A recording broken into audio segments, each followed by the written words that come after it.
Hermanos, estamos en esta etapa de la vida de Jesús, en esta serie que iniciamos ya hace varios meses sobre la vida de Cristo. En esta ocasión nos vamos a ocupar sobre su sepultura y resurrección, sepultado y resucitado.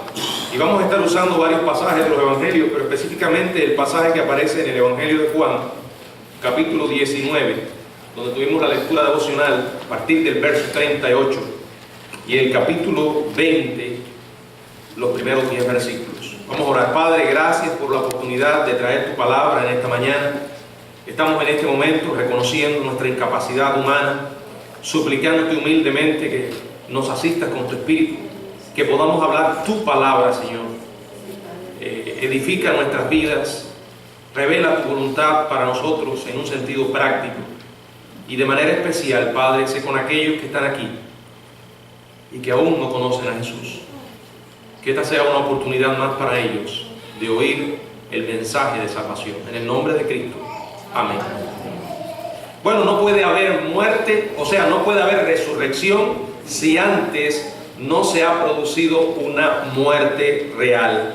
No puede haber resurrección si primero no hay un cadáver. El milagro de la tumba vacía depende de la certeza de la muerte de nuestro Señor. En realidad el Evangelio no está completo si no hablamos de estos dos elementos. Muchas veces le decimos a las personas que Cristo murió por ellos y nos quedamos ahí. Hay que hablarles de que Cristo murió por los pecadores, pero también la Biblia enseña que Cristo resucitó. El Evangelio contiene estos dos elementos.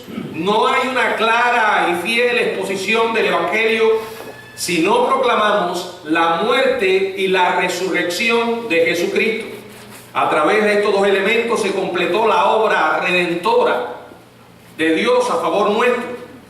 Y por eso hoy vamos a hablar de estos dos elementos en esta parte final de la vida del Señor acá en la tierra. La necesidad de sustanciar este hecho se debe a que los críticos declararon que Jesús nunca murió. Bueno, voy a estar compartiendo algunas ideas de este libro titulado El caso del Creador, que al final contiene un resumen de otro libro también escrito por este mismo autor llamado El caso de Cristo. Y aquí está el resumen. Específicamente le estaré compartiendo algunas ideas que él presenta sobre la muerte y la resurrección de Jesucristo. Estos elementos, junto a otros relacionados con la vida de Cristo, contribuyeron grandemente a la conversión de este hombre, que era un ateo, un periodista ateo. Se casó con una mujer cristiana, su esposa era cristiana, y llegó un punto de su vida en que él, investigando la vida del Señor Jesucristo, se dio cuenta de que Jesucristo era quien dijo que era. Y esto fue suficiente para que él se entregara al Señor. La idea de que colgó Jesús de la cruz y fingió estar muerto carece realmente de fundamento y de evidencia. Los verdugos romanos eran expertos, sumamente eficientes, sabiendo que podía costarles la vida si cualquiera de sus víctimas descendía de la cruz vivo. Quiere decir que aquí estos hombres no estaban jugando. Era muy poco probable que erraran en cuanto a que dejaran a alguien vivo. Aun si Jesús hubiera de alguna forma sobrevivido a la tortura, la deplorable condición en la que se encontraba nunca podría inspirar un movimiento mundial basado en la premisa de que él triunfó gloriosamente sobre la tumba. Recuerden que antes de ser crucificado, Jesús fue salvajemente torturado. ¿Recuerdan? Estuvimos hablando de los latigazos que recibió y de qué forma recibió estos latigazos, cómo estaba compuesto ese flagelo del lictor. y las consecuencias que traía para la víctima. El verdugo podía determinar qué tiempo iba a permanecer después vivo el condenado. Libros enteros se han escrito argumentando que Jesús cayó en coma y que quedó inconsciente en la cueva sepulcral. Luego, dentro del frío húmedo de la tumba, revive, empuja la piedra, se escabulló por entre los guardias y se escapa en la noche, argumentando que había resucitado. Una historieta. Esto sí es una leyenda, esto sí es un mito sobre el cual hace falta más fe para creer eso que aceptar lo que realmente dice la Biblia.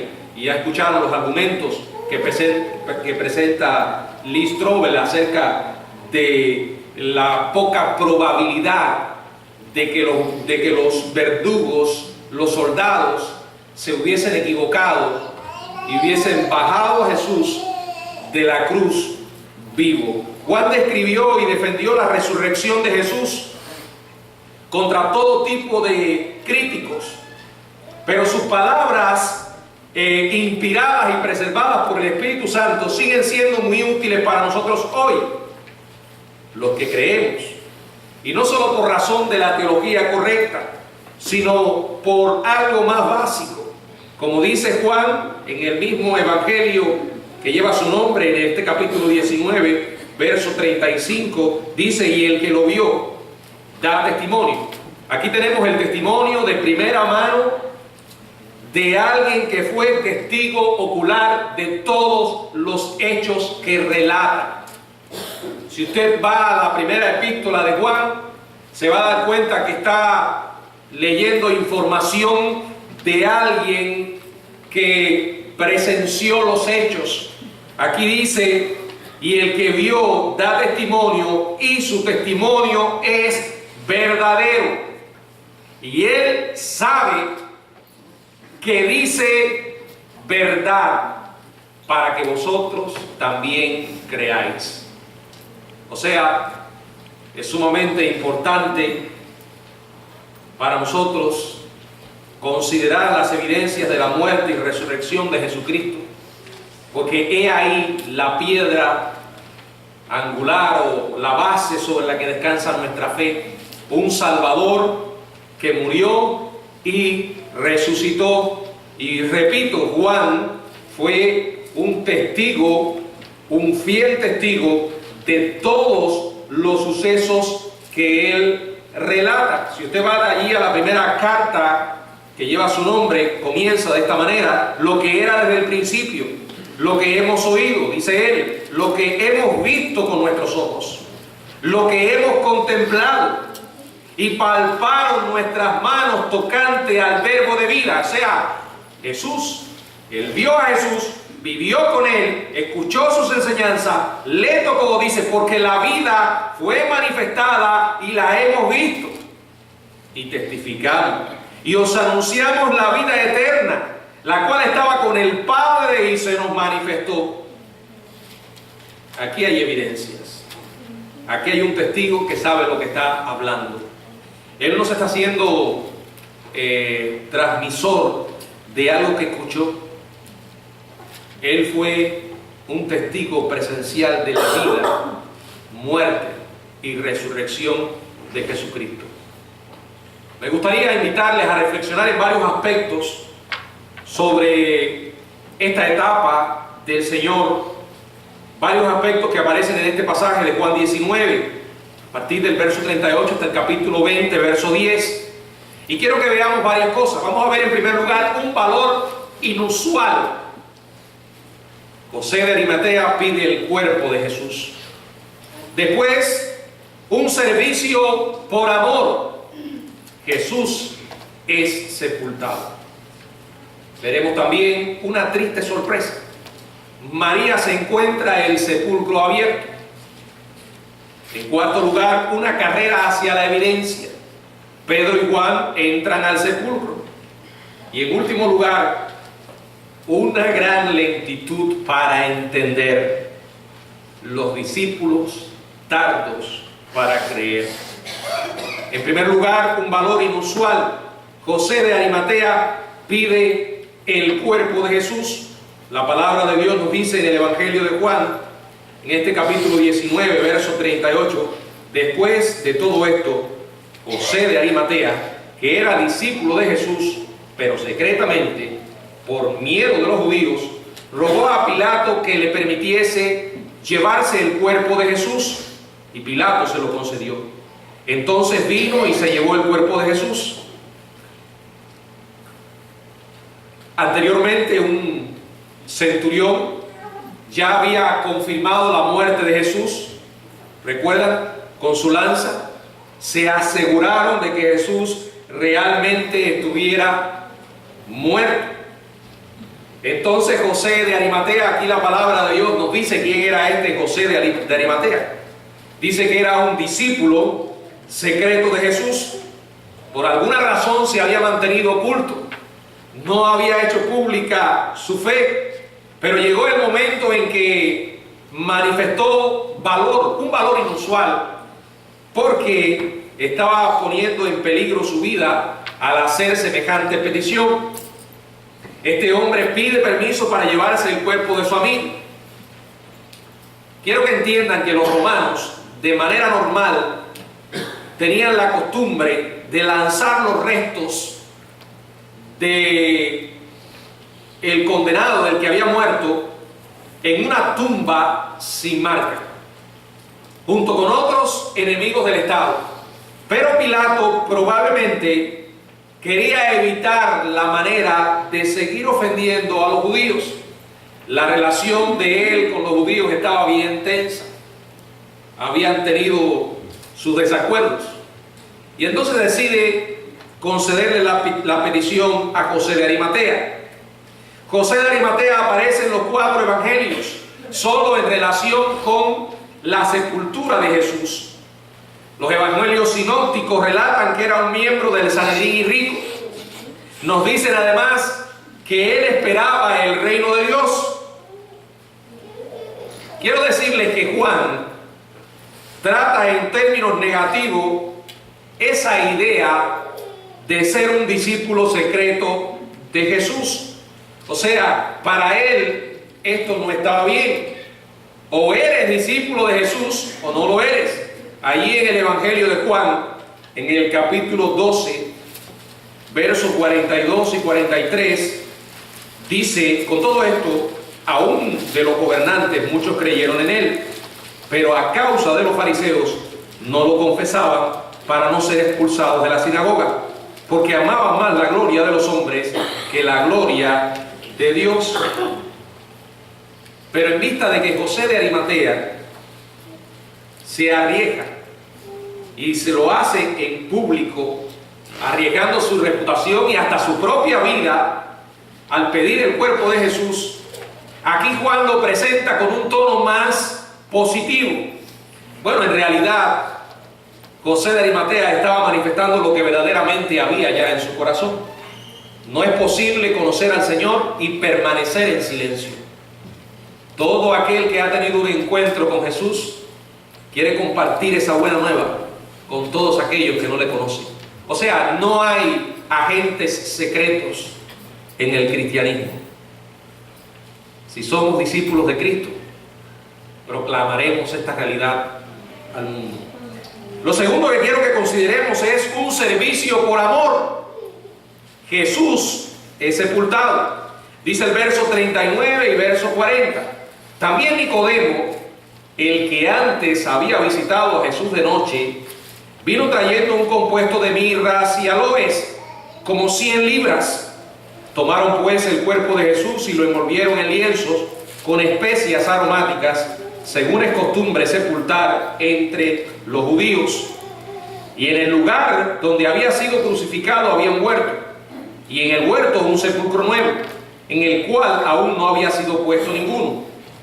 Allí pues, por causa de la preparación de la Pascua de los judíos, y porque aquel sepulcro estaba cerca, pusieron a Jesús.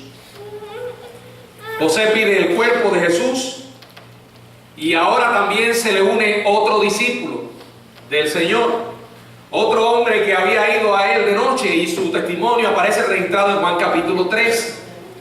donde encontramos la memorable conversación de Jesús con Nicodemo, donde Jesús le habla del nuevo nacimiento. Y no sabemos qué realmente sucedió con Nicodemo hasta que leemos esta historia. Su vida había sido tocada profundamente por las palabras de Jesús y ahora también estaba rindiendo fruto.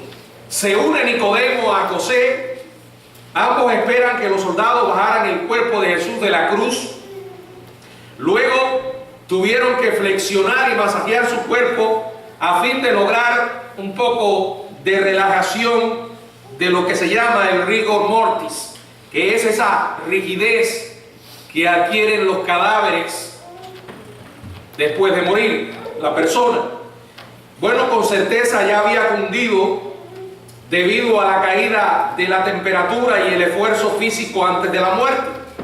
Después de bajar sus brazos, que probablemente estaban en posición de V, al estar allí en la cruz, lavan su cuerpo, lo ungen con aceite antes de envolverlo en una sola sábana de lino, luego lo atan una tela separada debajo de su quijada y por sobre la cabeza para mantener la boca cerrada hasta que el rigor mortis se extendiera. Esto es lo que se llama el sudario.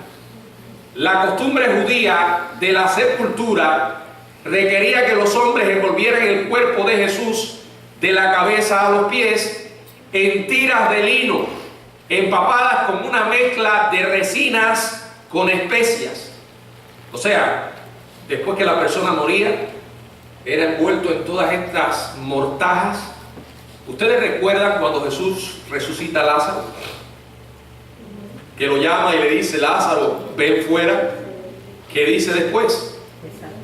Desatarle y dejarle ir, porque literalmente estaba hecho allí un embrollo en medio de todas aquellas tiras de lino. Juan describió la cantidad como 100 libras. Cada libra pesaba algo así como 325 gramos. Así que debe haber usado alrededor de 33 kilogramos de especias aromáticas para contrarrestar el hedor de la descomposición. Entonces se colocaba el cuerpo en una cueva sepulcral tallada en una colina de piedra. Las tumbas en aquellos tiempos no eran como las nuestras. Más bien estaban ubicadas en cuevas, en colinas de piedra caliza. Después de que el cuerpo se descompusiera en una de esas conchas sepulcrales en la tumba, su familia habría venido, reunido los huesos y los hubiera colocado en el osario de la familia o en el cofre de huesos juntos con los de otros cadáveres ya en descomposición. En esta ocasión el sol estaba a punto de ponerse. El grupo de entierro tenía que hacerlo con rapidez porque el día santo, el sábado, se aproximaba y ellos debían estar puertas adentro para celebrar la Pascua. Pero Deuteronomio capítulo 21 habla de cómo se exigía que el cuerpo de algún ejecutado fuera enterrado el mismo día. Deuteronomio capítulo 21, versos 22 y 23. Si alguno hubiere cometido algún crimen digno de muerte y lo hicieres morir y lo colgareis en un madero, no dejaréis que su cuerpo pase la noche sobre el madero. Sin falta lo enterrarás el mismo día, porque maldito por Dios es el colgado. Y no contaminarás tu tierra que Jehová tu Dios te da por heredad.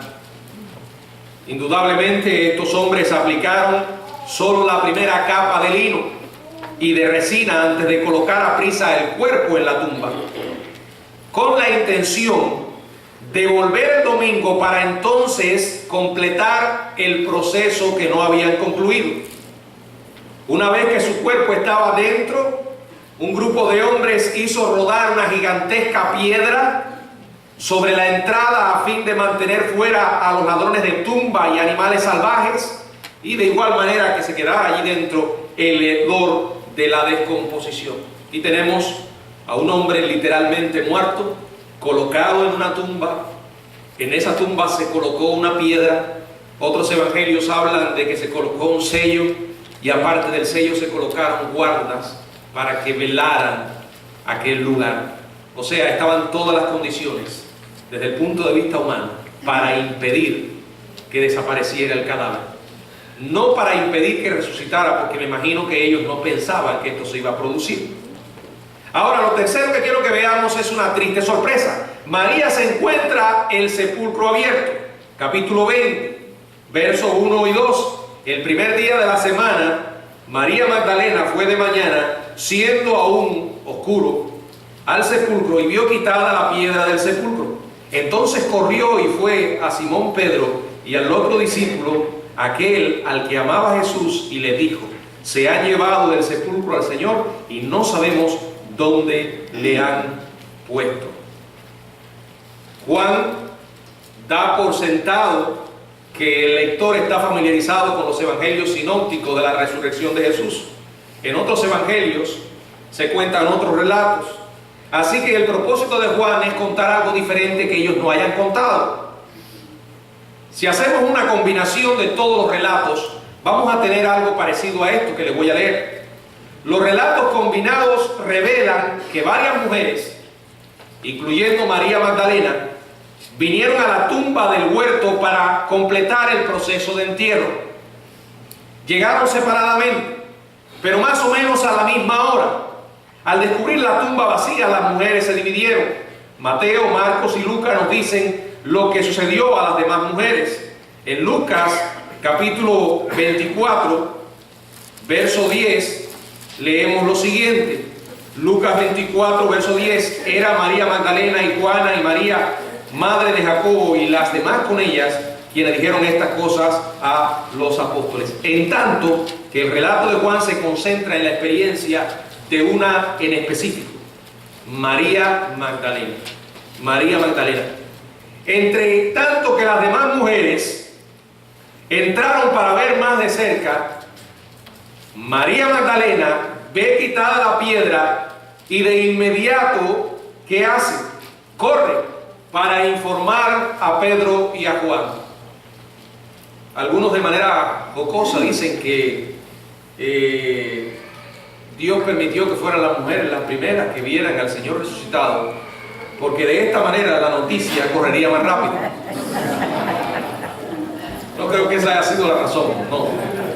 Pero la realidad es que las mujeres fueron privilegiadas, y en este caso, María Magdalena.